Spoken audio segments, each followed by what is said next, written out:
నెల్లూరు జిల్లా పొదలకూరు మండలం ఇనుకుర్తిలో సర్వేపల్లి ఎమ్మెల్యే సోమిరెడ్డి చంద్రమోహన్ రెడ్డి సుపరిపాలన తొలి అడుగు కార్యక్రమాన్ని చేపట్టారు. ఈ సందర్భంగా ఆయన మాట్లాడుతూ కూటమి ప్రభుత్వ పాలన అద్భుతంగా సాగుతుందన్నారు. ప్రభుత్వం అమలు చేస్తున్న సంక్షేమ పథకాలతో ప్రజలంతా సంతోషంగా ఉన్నారని చెప్పారు. మహిళలకు ఏడాదికి 3 గ్యాస్ సిలిండర్లు ఉచితంగా అందుతున్నాయన్న ఆయన ఈ నెలలోనే అన్నదాత సుఖీభవ పథకాన్ని అమలు చేయనున్నట్లుగా తెలిపారు. ఇందులో భాగంగా రైతులకు కేంద్రం ఇచ్చే 6,000 14,000 కలిపి 20,000ను రాష్ట్ర ప్రభుత్వం అందించనుందని చెప్పారు. టీడీపీ, జనసేన, భారతీయ జనతా పార్టీలు సమన్వయంతో ముందుకు సాగుతూ రాష్ట్రాన్ని అభివృద్ధి చేస్తున్నాయని తెలిపారు. సుపరిపాలన తొలిఅడుగు కార్యక్రమంలో పార్టీ ఇచ్చిన ఆదేశం ప్రకారం 2వ తేదీ నుంచి నేను పర్యటిస్తున్నాను. కొడుకు, కోడలు రాజు, శృతి కూడా పర్యటిస్తున్నారు. వాళ్ళు ఇప్పుడు ఒక ఊరికి పోయారు, నేను ఒక ఊరికి వచ్చాను.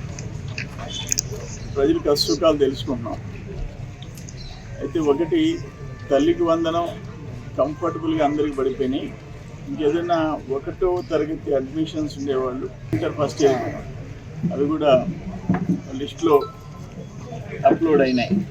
ఈ మండలం తల్లికి వందనం 7,299 మంది 9,40,00,000 వాళ్ళ ఖాతాల్లో పడ్డాయి. ఒక్క ఇంకుర్తి గ్రామం 333 మందికి 42,90,000 పడ్డాయి. ఇవన్నీ పర్ఫెక్ట్గా జరుగుతూ ఉన్నాయి. పింఛన్ 4,000 రూపాయల లెక్కన 6,000, 10,000, 15,000 అవి కూడా 1వ తేదీ వాళ్ళకి ఇంటికి చేరిపోతున్నాయి. అదొకటి కాకుండా గ్యాస్ 3 గ్యాస్ కనెక్షన్లు 2,700 వాళ్ళ జమల్లో పడుతున్నాయి.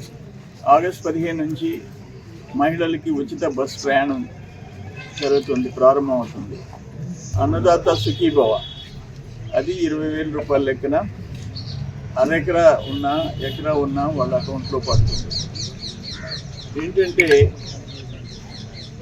చెప్పిన స్కీమ్స్ అన్నీ స్టార్ట్ అయిపోయినాయి. గత 5 ఏళ్ళు జగన్మోహన్ రెడ్డి ప్రభుత్వంలో అరాచకం రాజ్యం వెళ్ళింది. అప్పులు చేసి కూర్చున్నారు, బకాయిలు పెట్టేశారు, శాఖలు మూసేశారు. ఫర్ ఎగ్జాంపుల్ మైక్రో ఇరిగేషన్ లేదు, మైక్రో న్యూట్రియంట్స్ లేదు, మెకనైజేషన్ లేదు, అన్నీ మూసేసినారు. వ్యవసాయ శాఖలు, ఇరిగేషన్లో కూడా అంతే. మొత్తం ప్రాజెక్టులన్నీ ఆపేసేసారు, అన్నీ ఇన్కంప్లీట్. అవన్నీ ఒకటేంటంటే జగన్మోహన్ రెడ్డి మొత్తం డిపార్ట్మెంట్స్ని మూసేసి నేను బటన్ నొక్కుతాను ఓట్లు వేయండి అన్నారు.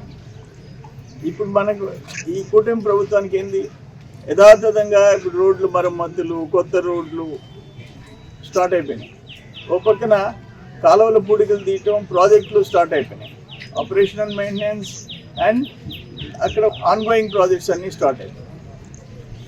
వ్యవసాయ శాఖ, నీటిపారుదల శాఖ మళ్ళీ యథాతథంగా లైన్లోకి వచ్చింది.